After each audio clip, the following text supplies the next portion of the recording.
comment réussir à une interview lorsque déjà tu as été au préalable refusé. Déjà, tu dois comprendre que les prochaines interviews que tu auras donc à faire seront très très difficiles et souvent tu vas te rendre compte qu'on te refusera pour un rien le visa. Aujourd'hui, dans cette vidéo, je m'en vais pour montrer comment réussir à une interview lorsque tu as été déjà au préalable refusé. Alors, si quelque part tu as déjà traversé une telle expérience, ou bien tu connais déjà quelqu'un qui a traversé une telle expérience, ou aussi si peut-être quelque part tu t'apprêtes à partir pour une interview, alors je crois bien que cette vidéo sera là pour pouvoir t'aider véritablement. Mais également aussi, lorsque tu pars même pour la première fois, quelle est la stratégie que tu dois mettre en place pour pouvoir forcément réussir ton visa. Reste donc jusqu'à la fin de cette vidéo, je suis sûr qu'elle va forcément t'aider.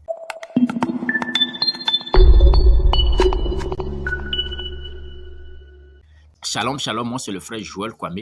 C'est avec un réel plaisir d'être encore avec vous sur ma chaîne Dieu dans nos affaires. Sur cette chaîne, nous touchons tout ce qui est de l'immigration américaine. Les visas américains, les visas visiteurs, visas études, les visas développeries. Mais également aussi, nous travaillons dans plusieurs domaines, tels que par exemple le domaine de l'asile, etc., même l'hébergement, toutes ces choses. Nous touchons tous ces points-là. Et la particularité que nous avons, c'est que nous montrons à tous ceux qui viennent sur notre chaîne que quand tu veux réussir certainement dans un projet, il faut mettre Dieu au devant de tout. Et c'est pour ça, sur cette chaîne, il y a des vidéos qui touchent le côté spirituel et qui montrent comment il faut impliquer Dieu dans nos affaires. Allez-y, regardez ces vidéos, boum, ça va apporter des déblocages dans vos affaires. Alors, si ces thématiques-là sont pour vous les bienvenues, je vous demande une seule chose, c'est de vous abonner, premièrement, mais également aussi donc de pouvoir commenter, de partager ces vidéos. Ça va faire du bien à plusieurs personnes. Que Dieu bénisse. Aujourd'hui encore, je suis avec vous avec un autre thème. Ça fait un très très bon moment. Beaucoup de personnes nous demandent, mais qu'est-ce qu'il y a? On ne voit pas la vidéo. Comprenez que nous sommes vraiment occupés avec les différents dossiers qui nous ont été confiés.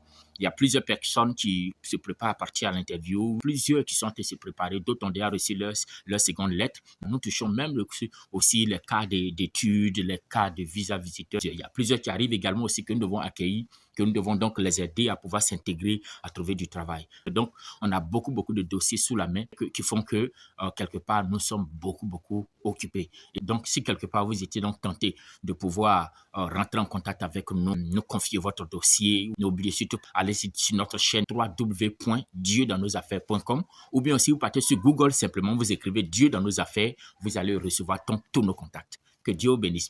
Donc aujourd'hui, comme je le disais, comment réussir à une interview lorsque déjà tu as été au préalable refusé. Vous savez, lorsque vous partez à toute interview, vous allez vous rendre compte qu'il y a un rituel qui est mené chaque fois lorsque vous entrez pour votre interview. Le premier rituel qui est mené après avoir vérifié vos documents, c'est que vont vous demander de venir apposer votre empreinte digitale. L'empreinte digitale que vous allez apposer, en fait, va vous identifier, va vous singulariser pour toute la vie. Du coup, votre identité et les informations que vous allez apporter, que vous avez apportées avec vous, seront donc liées à cette empreinte digitale. Ça veut dire que si demain, peu importe le pays, peu importe l'année, peu importe le temps auquel je décide encore d'aller faire une autre demande de visa, dès le moment où j'arrive, même si j'avais déjà changé d'identité, même si peut-être j'avais changé de nom, peu importe, mais lorsque je vais aller, que je vais apposer encore mon empreinte digitale, immédiatement, toutes les informations que j'avais données de moi auparavant vont donc encore ressortir. Et c'est comme ça que beaucoup de personnes, après avoir été déjà à une interview à l'ambassade, se sont vues peut-être refusées. Mais ces personnes ne comprennent pas que le refus de ce visa-là va forcément affecter les futures demandes de visa. Aujourd'hui, beaucoup de personnes se disent « Oh non, peut-être avec le temps, ça va être effacé. Oh non, avec le temps, certainement, ils vont oublier. » Non, ça ne marche pas de cette manière. Dès le moment où tu es parti déjà dans une ambassade américaine, que tu as posé ton empreinte digitale, que tu as passé ton interview, si tu as été refusé, mets-toi déjà dans l'esprit que ce refus-là va avoir un impact sur les autres interviews que vous aurez donc à faire. C'est parce que la plupart du temps, lorsque tu vas arriver déjà à l'interview, l'officier consulaire, dès le moment où il se rend compte que ce dernier ou cette dernière avait déjà fait une demande de visa, a été refusée, alors la première question qui viendra dans son esprit, c'est pourquoi est-ce que ce collègue qui a eu la même formation, qui a eu les mêmes cours, les mêmes connaissances que lui, est arrivé à la conclusion que tu n'étais pas qualifié pour recevoir un visa. Alors, immédiatement, il s'est dit que toi également aussi, tu ne seras pas certainement qualifié pour recevoir un visa. Donc, voici déjà la première mentalité avec laquelle l'officier consulaire déjà va venir vers toi pour pouvoir donc commencer ton entretien. Il vient déjà avec la pensée que certainement tu n'es pas qualifié pour un visa. C'est pour ça que son collègue t'a refusé. Donc, vous voyez un peu déjà ça, déjà va poser un problème dans l'entretien, dans une mauvaise posture. Et puisque tu vas dans une mauvaise posture, il est important que tu saches que tu as besoin de poser d'autres actions pour pouvoir changer la donne et pouvoir espérer obtenir donc un visa. Avant toutefois de vous donner les petites stratégies que je peux donc vous livrer ici à partir de cette vidéo pour pouvoir réussir votre prochaine interview, vous devez savoir même que qu'est-ce qui ne doit pas être fait lorsque vous partez à l'ambassade alors que vous avez été déjà au préalable refusé. Premièrement, vous devez éviter de refaire les mêmes choses pour lesquelles vous avez été refusé. Je répète, lorsque vous allez partir à l'ambassade pour votre entretien, si vous avez été déjà refusé auparavant, vous devrez faire votre effort pour pouvoir éviter de reproduire les mêmes choses pour lesquelles on vous a refusé le visa. Vous partez peut-être à l'interview et lors de l'interview, lors de votre première interview, l'officier consulaire peut-être vous reproche peut-être un manque, par exemple, d'une information comme ci, comme ça. Et à partir de cela, conclut que vous n'êtes pas qualifié pour obtenir le visa et il vous refuse le visa. Et vous retournez maintenant à la maison et vous refaites encore le même dossier avec les mêmes informations, vous disant que non, certainement, c'est parce que l'officier consulaire peut-être n'était pas de bonne humeur ou bien peut-être la chance n'avait pas souri. Non, obtenir le visa, peut-être que si on veut parler de chance, on peut dire que peut-être 10% peut-être de chance là-dedans. Mais tout est une question de préparation véritable.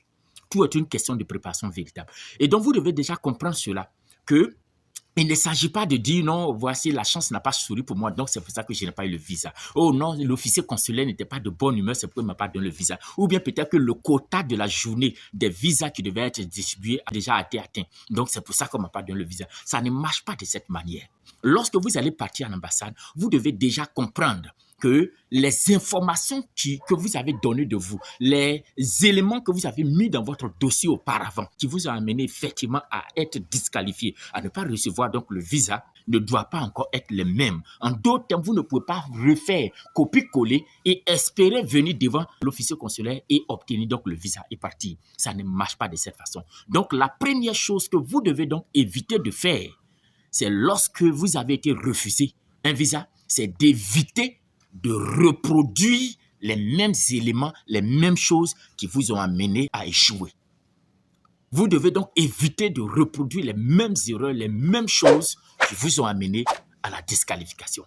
Donc, voici le premier conseil que déjà je veux donner à toutes ces personnes qui vont passer à l'ambassade alors qu'elles ont été déjà refusées une fois. Si aussi toi également, c'est ta première fois que tu vas passer à l'ambassade, n'oublie surtout pas que ça sera pour toi l'occasion favorable de pouvoir donc démontrer et toucher les éléments importants de ton dossier. Pourquoi? Parce que à ce moment-là, l'officier consulaire ne te connaît encore pas. Même lorsqu'ils vont t'appeler pour ton interview, c'est en ce moment-là que tes informations apparaissent sur son écran.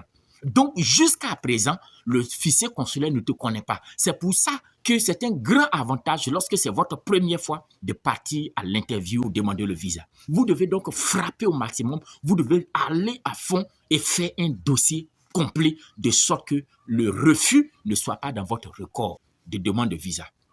Ça, c'est donc le premier conseil que je peux donner à toutes ces personnes qui désirent donc se rendre à l'ambassade pour une interview alors qu'elles ont été déjà refusées auparavant. Vous ne devrez pas donc refaire les mêmes choses qui ont été donc produites dans l'ancienne application, dans l'ancienne demande et qui ont résulté d'un refus de ce visa. Le deuxième élément, avant toutefois donc de partir, je m'en vais encore dire que nous travaillons dans plusieurs domaines. Nous accompagnons plusieurs personnes dans les dossiers de visa visiteur, visa études. Peut-être qu'aujourd'hui, tu désires venir étudier ici. Tu as un parent qui est prêt, ton père ou bien ta mère ou bien ton oncle, qui est prêt peut-être à t'aider financièrement pour que tu poursuives tes études. Tu peux donc rentrer en contact avec nous. Ou bien toi-même, tu voudrais peut-être visiter les États-Unis. Ou bien toi-même également aussi, tu as un visa développerie que tu es en train de préparer et tu sais que tu ne t'y connais pas réellement. Alors, tu pourras donc prendre attache avec nous. Nous allons travailler de façon sérieuse dans votre dossier. Vous partez sur notre chaîne www.dieudansnosaffaires.com ou bien vous partez directement sur Google. Vous écrivez Dieu dans nos affaires. Toutes les informations seront là avec notre numéro WhatsApp. Vous pouvez donc entrer en contact directement avec nous. Voilà. Donc, le deuxième élément maintenant que je voulais toucher, c'est comment est-ce que vous devez donc faire votre nouvelle application lorsque vous avez été déjà refusé une fois pour le visa. Donc, lorsque vous allez partir à l'ambassade, comme je l'ai dit, l'officier consulaire déjà aura dans son esprit que vous n'êtes pas qualifié pour le visa. Et donc, la première question qui viendra déjà dans son esprit, c'est pour quelle raison est-ce que vous partez donc aux États-Unis? Cette question va forcément ressortir à 99%. Cette fois-ci, vous ne devez pas donc banaliser cette question qui vient d'être donnée. Pour quelle raison vous partez donc aux États-Unis? Et lorsque une telle question donc est posée, alors que vous avez été déjà refusé auparavant, il est immédiatement important de pouvoir faire ressortir tous les éléments importants de ton dossier qui n'avait pas été certainement placé dans votre dossier auparavant. C'est ce que vous allez faire ressortir.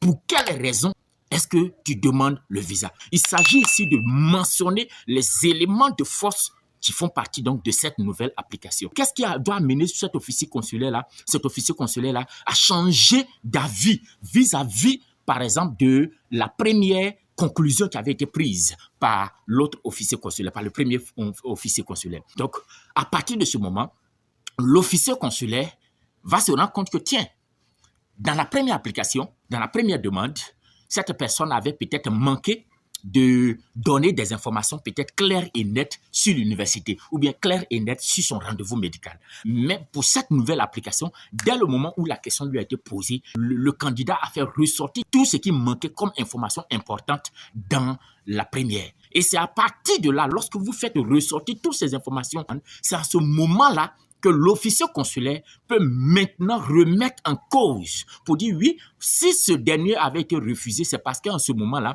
soit les informations n'étaient pas aussi claires et nettes. Donc, voici un peu ce qui est très, très important lorsque vous décidez de partir à l'ambassade des États-Unis pour retenter encore une nouvelle chance pour obtenir le visa. Donc, ça fait donc le deuxième élément important. Et le troisième et dernier élément, c'est que lorsque tu seras à l'ambassade, il va falloir que tu sois concis, précis, à pouvoir véhiculer, à pouvoir faire ressortir ces éléments dont je viens de parler. Vous devez donner les informations en touchant les éléments de qualité, tout ce qui est des informations pertinentes qui font partie donc de ton dossier.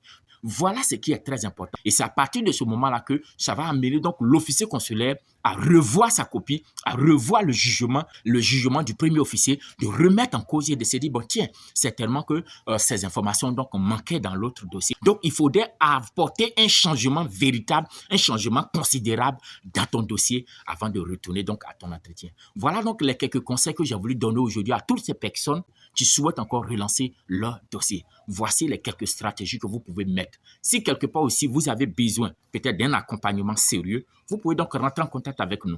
Nous allons donc mettre ces stratégies-là, travailler avec vous véritablement dans un vrai coaching et puis je suis sûr et certain que le Seigneur interviendra. Vous allez prendre le visa. Voilà.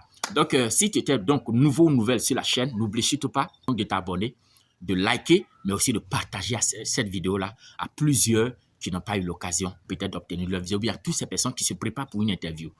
Balancez-leur cette vidéo, ça va réellement les aider. Que Dieu bénisse. Notre site internet c'est www.dieudansnosaffaires.com ou bien également aussi, vous partez directement sur Google, vous écrivez Dieu dans nos affaires, toutes les informations seront là. Vous saurez comment rentrer en contact avec nous. Que Dieu bénisse. À la prochaine.